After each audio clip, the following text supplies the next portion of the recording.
सम्यक न्यूज लाईव्हच्या या बातमीपत्रामध्ये मी विजय निलंगेकर आपलं स्वागत करतो. पाहूयात सम्यक घडामोडी. Phoenix multispeciality hospital and critical care centre, Shivajinagar, Nanded. Ideal institute of biology, Nanded आणि लातूर, लीडर इन बायोलॉजी. दोस्तों, कुछ दिन पहले एक खबर पड़ी, 2 दिन तक वो खबर चलती रही. खबर ये थी कि कांग्रेस पार्टी प्रियंका गांधी को मैदान में उतारने जा रही है. उस दिन जब चर्चा हुई टेलीविजन डिबेट के दौरान, तो कांग्रेसियों ने यह कहा कि हम प्रियंका के अंदर इंदिरा गांधी को देखते हैं. मैं उन लोगों से यह कहना चाहता हूं, क्या तुमको बाड़ा साहेब के अंदर बाबा साहब कभी नजर नहीं आया है? अगर प्रियंका के अंदर तुम्हें इंदिरा नजर आती है तो एक बात समझ लो, बाड़ा साहेब उसी बाबा साहब का खून है और तुम्हें बाड़ा साहब के अंदर बाबा साहब नजर आना चाहिए. दोस्तों, आज एक और खबर पढ़ने को मिली.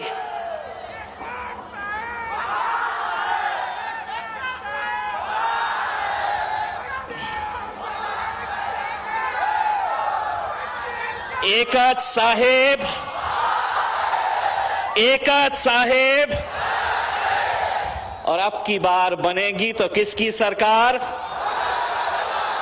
अब की बार अंबेडकर सरकार. दोस्तों, आज एक और एक खबर पढ़ने को मिली और यह बड़ी चिंता करने वाली खबर है.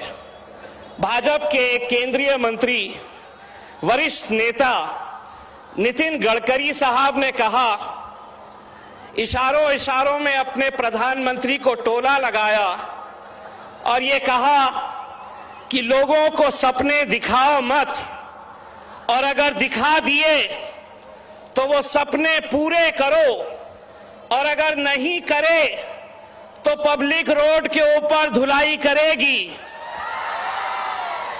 ये हमने कहा? हमने नहीं कहा. किसने कहा? इशारा किसकी तरफ था? हम पुलिस वालों से अनुरोध करेंगे, भाजपा वालों को संरक्षण दो, पब्लिक का कुछ पता नहीं है. सपने बहुत दिखाए थे, बहुत सपने दिखाए थे, ये करेंगे वो करेंगे, कुछ किए? क्या किए? तो सिर्फ विदेश विदेश. रोज उठते अपने सेक्रेटरी को बुलाते, एक आध कोई देश बचा हुआ है, चलो जाकर आएंगे. करोड़ों रुपये खर्च कर डाले और हमको सपना दिखाया गया. ऐसे ऐसे सपने दिखाए गए. हर रोज मेरी पत्नी जब उठती है तो नींद में से उठते ही अपना मैसेज चेक करती है मोबाइल के अंदर कि कहीं बैंक से मैसेज आया होगा कि 15 लाख रुपए जमा हो गए. हमको भी सपना दिखाया गया और जो पब्लिक धुलाई करेंगी उसके अंदर मेरी पत्नी भी रहने वाली है. मेरे भाई, आज यहां पर यह सरों का समंदर जो दिखाई दे रहा है, वो सरों का समंदर इस बात की गवाही दे रहा है कि पिछले 70 सालों से जिन समाजों को महज एक रबर स्टैंप की तरह इस्तेमाल किया गया था, आज वो अपना हक मांगने के लिए खड़े हैं. आज वो ये सवाल कर रहे हैं कि क्या वजह है कि हमारे अपने में से कोई लोकसभा तक नहीं पहुंच पाता, कोई विधानसभा तक नहीं पहुंच पाता. क्या वजह है कि हम लोग सिर्फ क्या वोट देने के लिए है और सत्ता हमारे हिस्से में नहीं है. लेकिन अब वक्त बदल गया है. 2019 अगर किसी का वक्त रहेगा, अगर 2019 के अंदर अगर किसी की चलेगी तो सिर्फ बाड़ा साहेब अंबेडकर और असद अवैसी साहब की चलेगी. दोस्तों, मुझे मालूम है कि पिंपरी चिंचवड़ के बहुत सारे लोग ये उम्मीद कर रहे थे कि बैरिस्टर असदुद्दीन अवैसी साहब ने भी आना चाहिए, वो आने वाले थे, लेकिन कल्याण की सभा करने के बाद वो मक्का और मदीना के लिए निकले हैं। मैं पिंपरी की आवाम को यकीन दिलाऊंगा कि इंशाअल्लाह हम बहुत जल्द असद अवैसी साहब को आपकी सरजमीन के ऊपर हम लेकर आएंगे। दोस्तों, नांदेड़ की सभा आपने अगर सुनी होगी तो बैरिस्टर असदुद्दीन अवैसी साहब ने कहा कि कांग्रेसियों, राष्ट्रवादी कांग्रेस, तुम्हें अगर मजलिस से नफरत है, तुम्हें अगर एलर्जी है बैरिस्टर असदुद्दीन अवैसी साहब से, तो मैं तुमको जबान देता हूं कि मैं हट जाऊंगा, लेकिन तुम मेरे बड़े भाई बाबा साहेब अंबेडकर जी को मान और सम्मान देकर उन्हें जो मांग रहे हैं वो उन्हें दो। दोस्तों, बहुत सारे मेरे दलित भाइयों ने, अंबेडकरी जनता ने सोशल मीडिया के ऊपर यह लिखा और अपनी खुशी का इजहार किया कि जिस इंसान के बारे में यह बताया जाता है कि यह भड़काऊ भाषण देता है, अगर आज इस मुल्क के अंदर अगर उन्होंने एक फैसला लिया है कि वो बाबा साहब के साथ खड़े रहेंगे, तो उसके पीछे सिर्फ एक ही मकसद है, हमें सत्ता नहीं चाहिए, हम इस मुल्क के संविधान को बचाना चाहते हैं। ये हमारा मकसद है, ये हमारी कोशिश है। कल इस राज्य के मुख्यमंत्री देवेंद्र फडणवीस साहब औरंगाबाद शहर में डॉक्टर हेडगेवार हॉस्पिटल के बंद हॉल में राष्ट्रीय स्वयं सेवक संघ के प्रमुख पदाधिकारियों के साथ, भाजपा के बड़े नेताओं के साथ 5 घंटे तक चर्चा किए।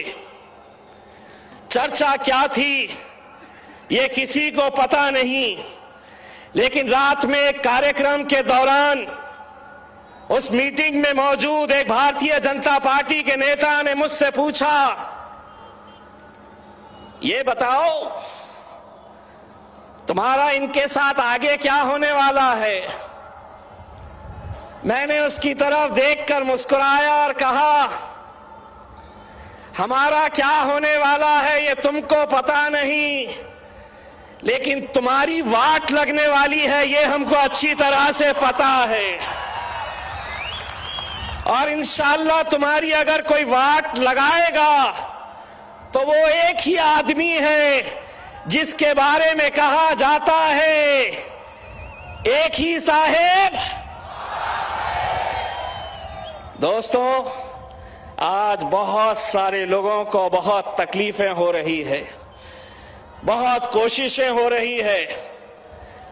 बाबा साहेब ने यही कांग्रेस, यही राष्ट्रवादी से कहा कि हमको 12 सीटें दो, वो सीटें जो पिछले 15-20 सालों से तुम जीत के नहीं आए हैं और आगे भी जीतने की कोई उम्मीद नहीं है।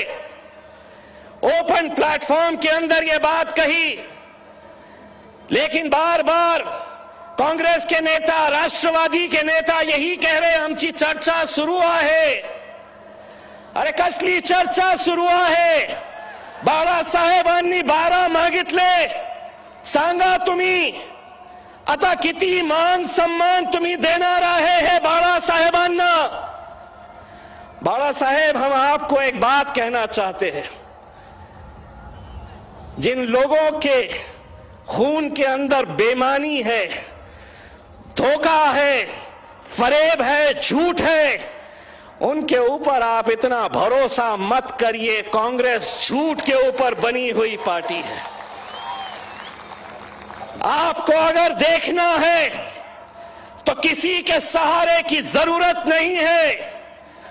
बड़ा साहेब, आपने एक ऐसा संकल्प लिया है कि आज पूरे महाराष्ट्र का दलित समाज, मुसलमान और बहुजन अगर किसी एक आवाज के ऊपर इकट्ठा होता है तो वो है सिर्फ बाबा साहेब अंबेडकर जी की आवाज। लेकिन मेरे भाइयों, मैं बाबा साहब जी को एक बात और कहना चाहता हूं, और ये आप लोगों की तरफ से कहना चाहता हूं। बाबा साहेब, आपको मैं ये कहना चाहता हूं कि हो गया हूं मशहूर तो जाहिर है इल्जाम 100 तरह के मेरे सर भी आएंगे। हो गया हूं मशहूर तो जाहिर है इल्जाम 100 तरह के मेरे सर भी आएंगे। थोड़ा अपनी चाल बदल कर चलो बाड़ा साहेब, अगर सीधे चले तो मुमकिन है पीठ में खंजर भी आएंगे। हमको यह तय करना है कि हमको किसके साथ जाना है। और आज अगर ये समझ रहे हैं कि बाबा साहब को 1 सीट 2 सीट दे देंगे तो अब हम खैरातों के ऊपर पलने वाले नहीं हैं। अब हम अपनी ताकत बनाएंगे और अपनी ताकत के ऊपर इंशाअल्लाह विधानसभा के ऊपर नीला, हरा और पीला झंडा हम लहराएंगे। दोस्तों, हमारे अखिल मुजावर साहब, हमारे पिंपरी के सदर, उन्होंने कहा है कि पिंपरी के बहुत सारे मुद्दे हैं। उन्होंने मुझसे यह अपील की है कि मैंने विधानसभा के अंदर ये मुद्दों को उठाना चाहिए। मैं अखिल साहब आपको कहना चाहूंगा, चंद महीने रुक जाइए, मेरी जरूरत नहीं पड़ेगी। इंशाअल्लाह आपके अपने आमदार खुद यहां से आपके चुन कर आएंगे और वो आवाज उठाएंगे वहां पर। अभी माने साहब ने हमारे देश के वजीर आजम के बारे में बहुत कुछ कहा। हमारे देश के वजीर आजम प्रधानमंत्री मोदी साहब जो चुनकर आए हैं 5 साल के लिए, लेकिन समझ ऐसा रहे हैं कि अब जिंदगी भर मुझे कोई हटाने वाला नहीं है। बस इनका मकसद सिर्फ यही है कि दलितों को कैसे परेशान किया जाए, संविधान को कैसे बदला जाए, एट्रोसिटी कानून के अंदर कैसे छेड़छाड़ की जाए, ट्रिपल तलाक के मुद्दे के ऊपर मुसलमानों को कैसा परेशान किया जाए। मैं आज पिंपरी चिंचवड़ की इस जमीन से पिंपरी चिंचवड़ के नौजवानों, बुजुर्गों, मेरी माँ और बहनों की तरफ से मोदी साहब तुमको एक बात कहना चाहता हूं। तुम्हें और तुम्हारी भारतीय जनता पार्टी को, आरएसएस को, बजरंग दल को, विश्व हिंदू परिषद को कान खोल कर सुनो। जितना कि तुम्हारा है उतना ही हमारा है। ये मुल्क तुम्हारे बाप की जागीर नहीं है। ये मुल्क तुम्हारे बाप की जागीर नहीं है। तुम ये समझ रहे हैं कि तुम कुछ भी कर लेंगे और हम सहते आएंगे। हम सहते थे, हम सुनते थे, हम 70 सालों से यही करते आए हैं। तुम बोलते थे, हम सुनते थे, तुम करते थे, हम बर्दाश्त करते थे। लेकिन अब बाबा साहेब अंबेडकर जी का खून खड़ा हुआ है और अब हम कहेंगे कि अब हम बोलेंगे, अब हम बोलेंगे और तुम्हारे बाप को भी सुनना पड़ेगा, तुम्हारे बाप को भी सुनना पड़ेगा। दोस्तों, इनकलाब अगर आता है तो ऐसे ही नहीं आता। सोनवणे साहब ने जब अपने भाषण के दौरान कहा कि इस आंदोलन को हमें अगर आगे बढ़ाना है तो हमें बहुत सारे चीजों की जरूरत पड़ेगी। लोगों ने 10-10 हजार, 20-20 हजार, 25-25 हजार रुपये के चेक दिए हैं। आज वो जरूरी है क्योंकि किसी भी आंदोलन को आगे बढ़ाने के लिए पैसा भी लगता है। वो भाषण जैसा ही खत्म हुआ, वहां पर बैठी हमारी एक बुजुर्ग मां ने 2000 रुपये भेजे। मैं उस मेरी बुजुर्ग मां से यह कहना चाहता हूं कि वो 2000 रुपये मायने नहीं रखते। मां, उन 2000 के अंदर 2 करोड़ की दुआएं जो छुपी हुई है वो हमें जीत के मुकाम तक ले जाएगी। हमें सिर्फ पैसे ही नहीं, ताकत, हमें हमारी दुआएं, यही हमारे मंजिल तक पहुंचाएगी। और हम उम्मीद करते हैं कि जो एक फैसला बाबा साहब ने लिया है हम उसे आगे लेकर जाएंगे। दोस्तों, हमें पूरा यकीन है कि ये जो गठबंधन हुआ है, पहले बाड़ा साहब से लोग पूछते थे कि आप MIM के साथ कैसा चले गए। हमसे पूछते थे कि आप क्या बाड़ा साहब के साथ जाएंगे, क्या आप उनके साथ रहेंगे। हमें मीडिया वाले कहते थे कि आप इन्हें बड़ा भाई कैसा कहते हैं, आपने इन्हें अपना बड़ा भाई क्यों बनाया है। हम उन्हें जवाब देते हैं कि बाड़ा साहब के खून के अंदर जिसका खून है बाबा साहब, उनका एहसान इस देश के ऊपर है और इस देश के मुसलमानों के ऊपर है। इसीलिए हमने इन्हें अपना बड़ा भाई माना है। बस यही उम्मीद करते हैं कि बहुत सारी साजिशें हो रही है, बहुत सारे नेताओं के कीमत बढ़ चुके हैं। खास तौर से देखिए, ये हकीकत है, ये सच्चाई है, बात कड़वी है लेकिन सच्ची है। अगर सबसे ज्यादा दलाल अगर किसी कौम में पाए जाते हैं तो वो मुसलमानों के अंदर पाए जाते हैं। अगर सबसे ज्यादा दलाल अगर राजनीति के अंदर किसी समाज के अंदर पाए जाते हैं तो दलित समाज के अंदर पाए जाते हैं।